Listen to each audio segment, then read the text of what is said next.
ধরেন আপনার বউ অথবা আপনার ওয়াইফ পাশের গ্রামে অথবা পাশের বাড়ির কারোর সাথে পরকীয়া করে আপনার বাসা থেকে যাওয়ার সময় স্বর্ণ গহনা অথবা টাকা পয়সা সেটি যে কোনো ধরনের অ্যামাউন্ট হতে পারে, 10 লাখ 5 লাখ অ্যামাউন্ট হতে পারে, এই ধরনের একটা অ্যামাউন্ট নিয়ে আপনার ওয়াইফ আপনাকে না জানিয়ে বাসা থেকে বের হয়ে গেছেন। পরে আপনি লোক মারফত জানতে পারছেন যে আপনার ওয়াইফ জনৈক কোনো ব্যক্তির সাথে বের হয়ে চলে গেছেন। এখন আপনি হতাশাগ্রস্ত হয়ে গেছেন, কিভাবে আপনি আপনার হারিয়ে যাওয়া টাকা অথবা স্বর্ণালঙ্কার আপনার ওয়াইফ যে নিয়ে গেছেন সেগুলো কিভাবে উদ্ধার করবেন এবং আপনার ওয়াইফের বিরুদ্ধে আইনগত কিভাবে কী ধরনের ব্যবস্থা গ্রহণ করতে পারেন। কারণ আপনার স্ত্রী যেহেতু আপনার সাথে প্রতারণা করে অন্যকে নিয়ে পরকীয়া করে অন্যের সাথে চলে গেছে, এবং যেই ব্যক্তির সাথে চলে গেছে সেই ব্যক্তির বিরুদ্ধে আপনি কী ধরনের ব্যবস্থা গ্রহণ করতে পারেন, সেই বিষয়গুলো নিয়েই আলোচনা করবো আপনাদের সাথে। পুরো ভিডিওটি না টেনে আমার সঙ্গে থাকবেন এবং ভিডিওটি ভালো লেগে থাকলে অবশ্যই সাবস্ক্রাইব করবেন এবং আপনাদের মূল্যবান যে মতামত আছে সেটি কমেন্টের মাধ্যমে জানাবেন। প্রিয় দর্শক, আমি অ্যাডভোকেট ইউসুফ নিয়মিত আইন চর্চা করছি ঢাকা জজকোর্টে।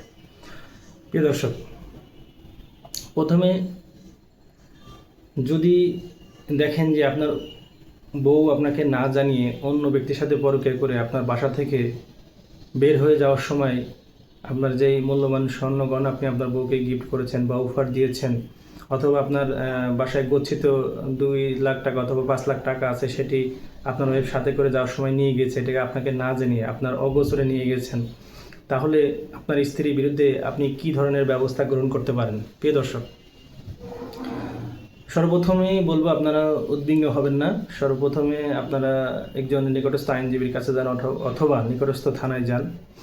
যাওয়ার পরে একজন আইনজীবী আপনাকে কী ধরনের পরামর্শ দেয় সেই অনুযায়ী কিন্তু আপনি ব্যবস্থা গ্রহণ করতে পারবেন। প্রিয় দর্শক, আপনার ওয়াইফ বা আপনার বউ যদি কারোর সাথে পরকীয়া করে বাসা থেকে বের হয়ে চলে যান আপনাকে না জানিয়ে, অথবা আপনার মূল্যবান যে টাকা পয়সা নিয়ে চলে যান, সেই ক্ষেত্রে আপনার ওয়াইফের বিরুদ্ধে আপনি আইনগত কী ধরনের ব্যবস্থা নিতে পারবেন?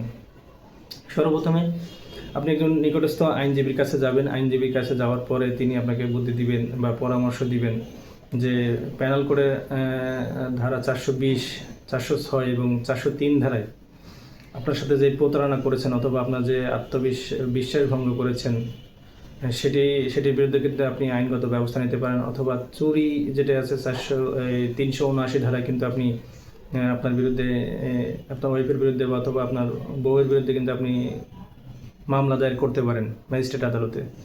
এছাড়াও যদি আপনি মনে করেন যে আপনার ওয়াইফকে যেই ব্যক্তি নিয়ে গেছেন ভাগিয়ে, সেই ব্যক্তি আপনার ওয়াইফকে প্রলোভন দেখিয়ে অথবা ফুসলিয়ে নিয়ে গেছেন, সেই ক্ষেত্রে কিন্তু আপনি তাকে অপহরণের মামলাও দিতে পারেন। প্রিয় দর্শক, এছাড়াও যদি আপনি মনে করেন যে আপনার ওয়াইফ যার সাথে পরকীয়া করে চলে গেছে, আপনার সন্তান আছে, আপনার ওয়াইফকে আপনি আবারও ফেরত আনতে চান, সেই ক্ষেত্রে কিন্তু আপনি চাইলে আপনি দাম্পত্য পুনরুদ্ধারের জন্য পারিবারিক আদালতে কিন্তু মামলা দায়ের করতে পারেন। প্রিয় দর্শক, আমাকে অনেকে ফোন করে জানতে চান যে আমার ওয়াইফ তো পরকীয়া করে অথবা কারোর সাথে চলে গেছেন, এখন আমি কি করতে পারি?